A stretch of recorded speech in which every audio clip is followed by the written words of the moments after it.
Hello ladies and gentlemen, my name is Brent Thompson. I'm the sales counselor here at Liberty Heights. Joining me today is our executive chef, Kevin Sutton-Brown. How are you doing today, Kevin? I'm great, Brent. How about yourself? Doing well. So today, Kevin is going to teach us how to make a delicious meal for our sweethearts for Valentine's Day. Kevin, tell us a little bit about what that meal is going to include. All right, we're going to have a nice pan-seared filet served with rosemary garlic mashed potatoes and a roasted root vegetable. That sounds delicious. Well, Chef Kevin, tell us how we get started in making this meal. So, you want to kind of have your meal all come up at the same time.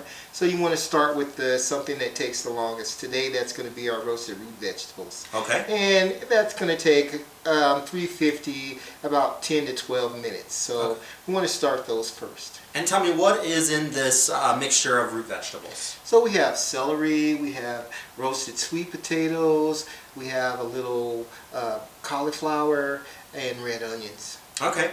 And is there any substitutions that you can do for this type of dish? Oh yes, you can do broccoli, you can do any type of squash or zucchini. You can do regular potatoes or Yukon potatoes. It's pretty much anything that you want to do. It's just winter vegetables, so anything that comes out of the ground. Okay, very good. And so what's our first step in creating this vegetable medley? Our first step is to go ahead and wash our vegetables. Then we want to cut them in bite-sized pieces. Okay. Then you want to salt and pepper, a little olive oil, garlic, and throw it in the oven for 10 to 12 minutes. And again, that oven temperature was 350 degrees, correct? Correct. Is that with the fan or without? With the fan. With the fan. All right, very good. And then what would be our step 2? Step 2 would be to go ahead and put your potatoes on. You want to cut those in little bite-sized pieces and boil it on your stove right here. And that's for our rosemary mashed potatoes, correct? Yes, sir. Yes, sir. Okay. That's for our... And tell me, what kind of mashed potato, or what type of potato do you use for these mashed potatoes? So today I'm using an Idaho potato. Okay. Is there any other types of potatoes that would work as well? Yukon Golds work great for mashing. Okay, very good. So walk us through what it is to create the mashed potatoes. All right, so you go ahead and you boil your potatoes. Right, you get it to a spot where your potatoes are nice and tender. Okay. Okay. Then you pour off your excess water. You throw in your garlic, your butter, and your heavy cream, and you can just use a whisk to go ahead and make those nice and creamy. Oh, wonderful. All right, that's pretty simple. So we've got our vegetables cooking. We've got our mashed potatoes nearly done. What is our next step? So our next step is to go ahead and sear our protein, our filet. Okay. So I have one right here, and it's just seasoned with a little salt and a little pepper. Okay. And did you marinate this steak? No, we don't have to marinate this steak because this is the most tender cut of meat that you can get. It's a choice cut of meat. Okay. So it's a filet. Okay. And so most grazing animals that walk on all fours. So let's say the hind quarter, okay, which would be a ham for a pig, or let's say ribs. Those things work a lot. Those animals work that area a lot, so okay, it's a little tougher. It's a lot tougher than a filet would be. So a filet is like on your, let's say for a person, a filet would be on your back, right below your spine. Okay. So that doesn't get a lot of work out there. Gotcha. Okay. On something like that. So that's why it's a choice cut. And so in this pan that you just put the steak in, what is in the pan prior to the steak going in? So you want to saute your steak, so you want to put very little oil in a hot pan. That's what saute means. Okay. Very little oil in a nice hot pan. And so is that olive oil or canola oil? I use olive oil. Okay. All right. So we're going to make a pan dripping sauce later. So what that means is, after we cook the steak, we're going to use the drippings from the steak, and we're going to deglaze that with a little red wine. Okay. And we're going to throw a little butter in it, and that's going to make our pan sauce. All right, very good. And, a filet, where can I pick one of these up at? You can get it at your local butcher or your local grocer. Okay, so pretty simple to acquire. Yes. All right, very good. So what's our next step, Kevin? So our next step is, so let's say, if you want your steak rare, it's about 2 minutes on the first side, and then you flip it over for another 2 minutes. Okay. And so rare just means nice and warm on the inside.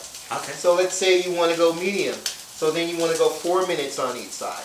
Okay. And for the viewers at home, does medium have blood that comes out of it, or is that Yes. pretty cooked? So a medium steak has blood that comes out of it, but you know, for any home cook, you always want to let your meat rest, because if you let your meat rest, all the juices go back into your steak. So when you cut it, it won't bleed all over your plate.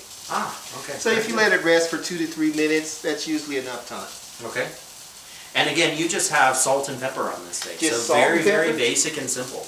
Very basic, very simple. So it's got a nice sear on the first side, so that's 2 minutes. Okay. So we're going to go for a rare steak, okay? Very good.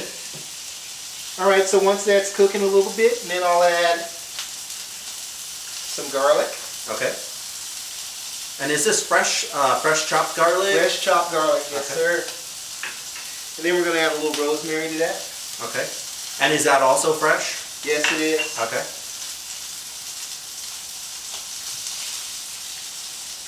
Then you want to add a little pat of butter.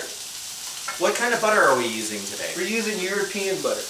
Okay. And the difference between European butter and regular butter is European butter is just a little more expensive, but it's taken all the water out of your butter, so it clarifies much easier. Ah, very good. Okay. So once you get that all going right here, you start to smell those aromatics a little bit. So you cook with all your senses. You cook with your eyes. You cook with your smell and things of that nature. So today we're going to cook with our eyes. So once that garlic starts to turn a little golden brown, then you want to deglaze your pan with a little red wine. Okay.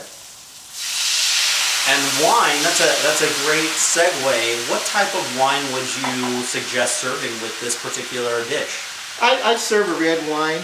Red wines go good with pork. It goes good with beef. Okay. Most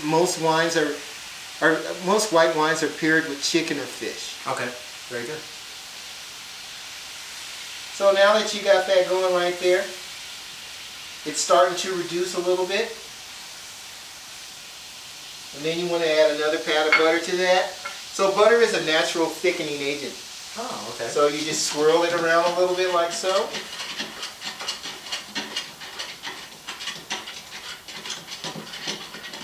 And there you have your pan sauce. Ah, that looks delicious. Alright. So once you have all that done, your plate's going to look something like this. So it's a nice petite filet with your roasted root vegetables, your garlic rosemary mashed potatoes, a little sauce painting with your red wine, with your red wine dripping sauce, and that's your finished product. That looks amazing. And then tell us, Kevin, what is for dessert? So what we have here is a nice chocolate dipped strawberry. Okay. Walk us through that process of creating chocolate dipped strawberries. Is there a special type of chocolate I need to get, or can I just use a Hershey's bar? So you can actually, you don't want to use just a Hershey bar. Okay. Because American chocolate has an awful lot of wax in it. It's about 80% wax to chocolate. European chocolate is all natural, 100% chocolate. Okay. So that's what we're using today. We're using a dark chocolate. So for a home cook, the easiest way to do it would be to take your chocolate, put it in your microwave on 30-second increments. Once it's nice and smooth, you want to throw a pat of butter in that and whip it. Okay. Then you dip your strawberry, you twist it when you're done, and you can put it on some nice wax paper and let it set up that way. Very good. Now, is it necessary for me to put them in the refrigerator? It's not necessary if you're going to eat them right away. Okay. But you know, most people, they like to have a nice crunchy cold strawberry. Sure. And it pairs great with the wine today as well. Sure, definitely. And one last question I have about that European chocolate. Where would I pick that up? Is that something I can pick up at the grocery store too? So I'm not quite sure where you'd get that here. So myself, I just get it on Amazon. Oh, very good. All right, that's pretty simple and easy. Yes, sir.